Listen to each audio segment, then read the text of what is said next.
Hi friends, welcome to பிரேகிகா audio novel. கதையின் பெயர் அழகிய அசுரா.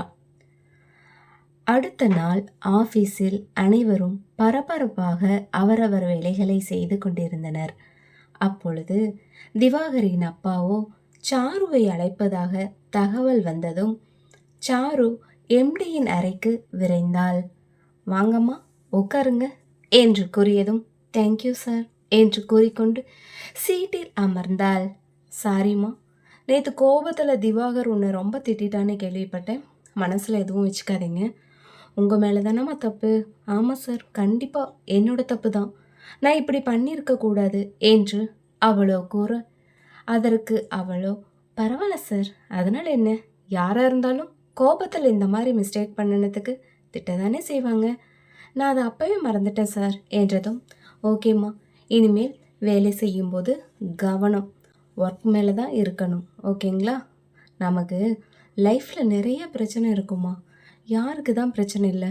ஆஃபீஸ் உள்ள வரப்போ அந்த பிரச்சனையெல்லாம் ஆஃபீஸ் கேட்டுக்கு வெளியே வச்சுட்டு வந்துடுங்க, போகிறப்ப திரும்ப எடுத்துகிட்டு போயிடலாம் என்று நகைச்சுவையாக சாருவிடம் சேகர் பேசவும் அவளோ உதட்டில் சிறு புன்னகையுடன் சரி சார், இனிமேல் கரெக்டாக இருக்கிறேன் என்றதும் சரிம்மா, வேற எதுவும் இல்லை, இதை பற்றி பேச தான் உங்களை கூப்பிட்டேன் என்று கூறிவிட்டு சரி, நீங்கள் போய் உங்கள் ஒர்க்கை பாருங்க என்றதும் ஓகே சார், தேங்க்யூ என்று கூறிக்கொண்டு அவ்விடத்தை விட்டு நகர்ந்தாள் சாரு. பிறகு இரவானதும் வீட்டில் சாருவோ தனது ரூமில் படுத்துக்கொண்டு ஓடுகின்ற மின்விசிறியை பார்த்து கொண்டு படுத்திருந்தாள். என்ன பண்ணுறது, இந்த பிரச்சனையை எப்படி சமாளிக்கிறது என்று பல்வேறு யோசனைகளில் ஆழ்ந்து போனாள். பிறகு அந்த சம்பவத்தை நினைத்து வருத்தப்பட்டு கொண்டிருக்க அந்நேரம் பார்த்து அவளின் அம்மா ரூமுக்குள் வந்துவிட, என்னம்மா சாரு, ஏன் இப்படி அழுதுட்ருக்க, சொல்லு, என்ன பிரச்சனை? ஒன்றும் இல்லைம்மா. ஏய், எதையோ என்கிட்ட மறைக்கிற, ஒழுங்கா சொல்லு என்று வற்புறுத்தி கேட்டபோது தனது மொபைலில் உள்ள அந்த வீடியோவை காண்பித்து அழ ஆரம்பித்தாள். அவளின் அம்மாவும் அதை பார்த்து மனம் நொந்து இருவரும் அழ ஆரம்பித்து விட்டனர். பிறகு அதை பற்றி தொடர்பாக இருவரும் பேசி கொண்டிருந்தனர். கண்டிப்பா நமக்கு நியாயம் கிடைக்கும், கவலைப்படாத என்று அவளின் அம்மா கூறினார். எனக்கு மனசு ரொம்ப கஷ்டமாக இருக்குமா, நம்ம என்ன பாவம் பண்ணோம், நமக்கு மட்டும் ஏன் ஒவ்வொரு பிரச்சனையும் இப்படி வந்துட்டுருக்கு என்று கூறி திரும்ப திரும்ப அழுதாள். இப்படியே இவர்கள் இருவரும் நேரம் போனதே தெரியாமல் பேசிக்கொண்டிருந்தனர். அடுத்த நாள் காலையில் சாரு ஆஃபீஸ் போகும் வழியில் வினோத்தை பார்த்ததும் இருவரும் பேசிக்கொண்டிருந்தனர். அப்பொழுது சாரு, நீ ஐவி வரதானே என்று வினோத் கேட்க, இல்லை வினோத், நான் வரல என்று கூறியதும் அதற்கு அவனோ, உனக்கு ஒன்று தெரியுமா? என்னது? நாம் போக போகிறதே அவனோட கம்பெனிக்கு தான். என்ன சொல்கிற வினோத்? ஆமாம் சாரு, அங்கே தான் நம்ம போக போகிறோம். அப்படியா? ஆமாம், நம்ம கம்பெனியும் அவனோட கம்பெனியும் பார்ட்னர்ஷிப்பில் இருக்குது. அப்போது கண்டிப்பாக அவன் அங்கே வருவான்ல? ஆமாம், அவன் அங்கே வருவான் அப்படிங்கிறதுனால தான் நான் கண்டிப்பாக ஐவி வரேன் என்றதும் சரி சரி வா, ஆஃபீஸ் கிளம்பலாம், இப்போவே லேட் ஆயிடுச்சு, மற்றபடி ஃபோனில் பேசிக்கலாம் என்று இருவரும் கம்பெனிக்கு கிளம்பினர். திவாகர் வீட்டில் இருந்தான். அப்பொழுது வெண்ணிலாவோ திவாகரிடம், ஏன்பா திவாகர், இன்னைக்கு ஆஃபீஸ் போகலையா? இல்லைம்மா, டயர்டாக இருக்குது, அதான் ரெஸ்ட் எடுக்கலான்னு இருந்துட்டேன் என்றதும் காஃபி போட்டு வந்து கொடுக்கட்டாப்பா? சரிம்மா என்றதும் காஃபி போட்டு வந்து கொடுக்கவும் அதை வாங்கி பருகி கொண்டே அவனோ, அம்மா சொல்லுப்பா, எனக்கு என்னன்னே தெரியலம்மா, மனசு ரொம்ப பாரமாக இருக்குது, அதை இதையும் போட்டு குழப்பிட்டு இருக்காதப்பா, இன்றைக்கி நீ லீவு தானே, நல்லா படுத்து தூங்கு, உனக்கு எப்போ பசிக்குதோ அப்போ எந்திரிச்சு சாப்பிடு, இப்போ கரெக்டாக மணி 11 தானே ஆகுது, இப்போ சாப்பிட்டு படு, நான் உன்னை டிஸ்டர்ப் பண்ணலை, தூங்கி எந்திரிச்சா சரியாயிடும்ப்பா. சரிம்மா என்று கூறியதும் அவனிடமிருந்து காஃபி கிளாஸை வாங்கி கொண்டு திவாகரின் அறையை சாத்திவிட்டு கிளம்பினாள் வெண்ணிலா. பின்பு தனது ரூமில் கபோர்டில் ஏதோ முக்கியமான டாக்குமெண்ட் தேட போன திவாகருக்கு அங்கே கிடைத்தது ஒரு டைரி. அதை பார்த்ததும் அவனுக்கு ஷாக்காக இருந்தது. பிறகு தான் தேட போனதை விட்டுவிட்டு அந்த டைரியை எடுத்துக்கொண்டு வந்து படுக்கையில் அமர்ந்தான். கதவெல்லாம் லாக் செய்துவிட்டு ஏசியை ஆன் செய்துவிட்டு அப்படியே அவன் டைரியை மெதுவாக திறந்தான். அதில், ஹாய் திவாகர், இந்த டைரி உன் கையில் கிடைக்கிறப்போ உனக்கும் எனக்கும் மேரேஜ் ஆகி ஒரு குட்டி பாப்பா இருக்கும். அந்த பாப்பாவை நம்ம சந்தோஷமாக வளர்த்தணும், கான்வெண்ட்டில் தான் படிக்க வைக்கணும், லைஃப்பில் ரொம்ப ஹாப்பியாக வாழணும், நான் உன் கூட கடைசி வரையிலும் சந்தோஷமாக இருக்கணும். அப்பப்போ சின்ன சின்ன சண்டை சச்சரவுகள் வந்தாலும் உடனே நம்ம பேசிக்கணும். நீ என்னை விட்டு ஒரு நிமிஷம் கூட பிரியக்கூடாது. அப்புறம் ஒரு விஷயம், நான் எப்போவுமே உன்னோட நெஞ்சில் தான் தலை வச்சு படுத்து தூங்குவேன். அடிக்கடி என்னை வெளியே கூட்டிகிட்டு போகலைன்னா கூட பரவாயில்ல, அட்லீஸ்ட் மாதத்தில் ஒரு நாளாவது அவுட்டிங் போகணும். மெயினாக ஹனிமூனுக்கு பெரிய பெரிய ஃபாரின் கண்ட்ரிஸாக பார்த்து தான் போகணும். இதெல்லாம் என்னோட ஆசை திவாகர், நிறைவேற்றி தரவில்லை என் செல்ல குட்டி, என் அம்மு குட்டி என்று டைரியில் எழுதியிருந்ததை படித்த அவன் கண்களில் பெருக்கெடுத்து ஓடியது. பிரியா என்று கத்திக்கொண்டு அந்த டைரியை தூக்கி எறிந்தான் திவாகர். அப்படியே படுக்கையில் கோபமாக படுத்த அவனும் தன் கைகளை ஓங்கி ஓங்கி தலையணையில் குத்தி கொண்டு அவளின் நினைவாளால் துவண்டு போனான். அப்பொழுது அவன் கண்களை மெதுவாக மூடியபடி பழைய நினைவுகளை அசை போட ஆரம்பித்தான். அப்போ அது ஒரு அழகான அமைதியான மதிய வேளையில் திவாகர் தனது நண்பர்களுடன் கல்லூரி கேண்டீனில் அமர்ந்து பேசிக்கொண்டிருந்தான். அப்பொழுது அவனிடம் உயிர் தோழனான அருண் திவாகரிடம், டேய், நான் இப்போ கிளாஸுக்கு வரலடா, ஏண்டா போடா, போர் அடிக்குது என்று அருண் கூறவும், பின்ன என்னடா எப்போ பாரு தூங்குற மாதிரியே கிளாஸ் எடுத்தால் யாருக்கு வரலான்னு ஆசையாக இருக்கும், இப்போ வேற அவரோட பீரியட், அங்கே உட்காந்தாலும் தூங்க தானே போகிறேன், அதுக்கு நான் இங்கேயே படுத்து தூங்கிக்கிறேன் என்றதும் அவனது நண்பர்கள் அனைவரும் கலகலவென சிரித்துவிட்டு, சரிடா நீ இங்கே இரு, நாங்கள் கிளாஸ் முடிச்சுட்டு வந்து உன்னை பார்க்குறேன் என்று கூறிவிட்டு திவாகர் அவ்விடத்தை விட்டு நகர்ந்தான். அன்று 1ஆம் ஆண்டு மாணவர்கள் அனைவரும் காலேஜுக்கு முதல் நாள் ஆகையால் அன்று மாலை அவர்களுக்கான ஒரு ஃபங்க்ஷன் நடந்தது. அப்போது கல்லூரியில் உள்ள அனைவரும் அந்த ஃபங்க்ஷனில் கலந்து கொண்டனர்.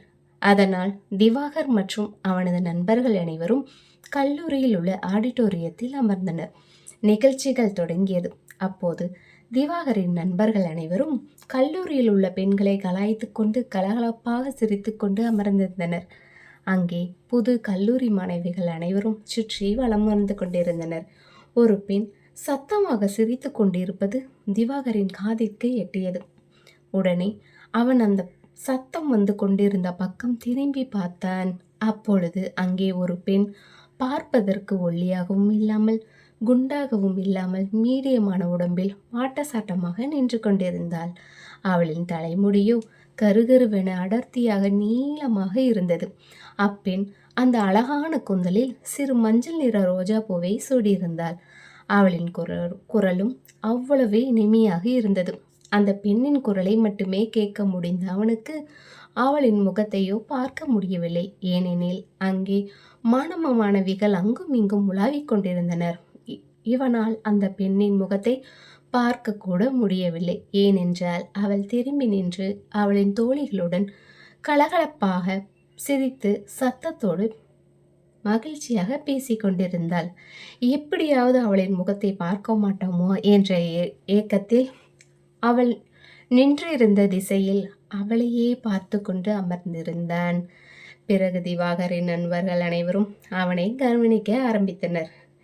என்னடா அவன் அங்கேயே பார்த்துட்டு இருக்கான், திவாகர் திவாகர் என்று அவர்கள் கூப்பிட்ட போது அவன் காதுகளிலோ தூரத்தில் நின்ற அவளின் சிரிப்பு சத்தம் மட்டுமே ஒலித்து கொண்டிருக்க, பக்கத்தில் அமர்ந்து கொண்டு அவனை கூப்பிடும் நண்பர்களின் குரல் அவனின் செவிக்கு எட்டவில்லை. அந்த அளவு அவளுள் மூழ்கி போனான். பிறகு அவர்களுக்கு பின்புதான் புரிந்தது, அங்கே நிற்கும் பெண்களில் யாரோ ஒருத்தியை தான் இவன் பார்த்து கொண்டிருக்கிறான் என்பது மற்றும் நன்றாக தெரிய அவர்கள் அவளை கிண்டல் அடித்து கொண்டு அமர்ந்திருந்தனர். அதை எதையுமே அவன் பொருட்படுத்தாமல் வைத்த கண் வாங்காமல் அங்கேயே அவள் மீது அவனின் பார்வையானது நீடித்தது. எப்போ திரும்புவாள் அவளின் முகத்தை காண ஆவலுடன் காத்து கொண்டிருந்தான். அப்பொழுது ஒரு சிறு குழந்தை அவ்வழியாக ஓடி அவளின் அருகினில் வந்து பொத்தென விழுந்ததும் சட்டென்று திரும்பினாள் அந்த மங்கை. குனிந்து அக்குழந்தையை, அச்சச்சோ அழக்கூடாதுடா தங்கம் என்று தூக்கி குழந்தையை ஆறுதல் படித்துக் கொண்டிருந்த அவளின் முகத்தை பார்த்ததும் அவனை சுற்றி நடக்கின்ற அத்தனை செயல்களும் அப்படியே ஒரு கணம் ஸ்தம்பித்து நின்றது போல் இருந்தது. அவளை பார்த்த அக்கணம் அப்படியே உறைந்து போனான். இவ்வளவு ஒரு அழகா, பேரழகி, பிரம்மன் செதுக்கிய சிலையா இவள் என்பதை போல் இருந்தது. அவளின் பாவனைகள் அனைத்தும் என்ன ஒரு அழகு என்று எண்ணிக்கொண்டிருக்க, அப்பொழுது அவனுள் ஒரு இனிமையான காதல் பாட்டானது அவன் மனம் தன்னைத்தானே பாடிக்கொன்றது. உன்னை நான் உன்னை நான் உன்னை நான் கண்டவுடன் கண்டவுடன் கண்டவுடன் நெஞ்சுக்குள்ளே நெஞ்சுக்குள்ளே நெஞ்சுக்குள்ளே லட்சம் சிறகுகள் முளைக்குதே. நீ சூரியனை சுட்டுவிடும் தாமரையா, என்னை மெல்ல மெல்ல கொள்ளை வரும் மோகினியா என்று அழகான பாடல் வரிகள் அவளின் அழகால் அவனின் இதயத்தை பிழிந்து எடுத்தது. அப்பாடல் முழுவதும் அவன் மனதினில் ஓடிக்கொண்டு பாடல் முடியும் வரை அவளின் செயல்களை அவ்விடத்திலேயே அமர்ந்தபடி ரசித்து கொண்டே அமர்ந்திருந்தான். அவளின் சிரிப்பு, நடை, உடை, பாவனை, கண்கள், உதடுகள் அனைத்தையும் அணு அணுவாக ரசித்து கொண்டே அமர்ந்திருந்தான். ஆனால் அவளின் நண்பர்கள் அனைவரும் பக்கத்தில் அமர்ந்து கொண்டு அவனிடம் பேசுவது துளி கூட அவன் காதுகளுக்கு எட்டவில்லை. நிகழ்ச்சியெல்லாம் முடிந்து அனைவரும் கிளம்பி விட்டனர். அப்பெண் கூட அவ்விடத்தை விட்டு சென்று விட்டாள். ஆனால் அவனோ அவளின் நினைவுகளிலிருந்து வெளிவராமல் அப்படியே அமர்ந்து கொண்டு அவள் நின்றிருந்த திசையையே பார்த்து கொண்டு அமர்ந்திருந்தான். அவனது நண்பர்களோ, டேய் திவாகர், உனக்கு என்னடா ஆச்சு, போலண்டா, எல்லாரும் போயிட்டாங்க என்று கூப்பிட்டதும் சற்றென்று சுயநினைவுக்கு வந்தவன், சாரிடா என்றான். அதெல்லாம் ஓகே. அப்படி அங்கே நின்றுட்டு இருந்த எந்த பொண்ணடா அப்படி பார்த்துட்டு இருந்த? நிறைய பேர் வேற நின்னாங்க, அதில் யாரை அப்படி பார்த்துட்டு இருந்த என்று கேட்டதும் வெக்கப்பட்டு சிரித்தவனோ, சரி வாடா போலாம் என்று சமாளித்து கொண்டு அவ்விடத்தை விட்டு அனைவரும் நகர்ந்தனர். பின்னர் வீட்டிற்கு சென்ற திவாகரோ அவனின் அனைத்து வேலைகளையும் முடித்துவிட்டு தன் அறைக்கு சென்றான்.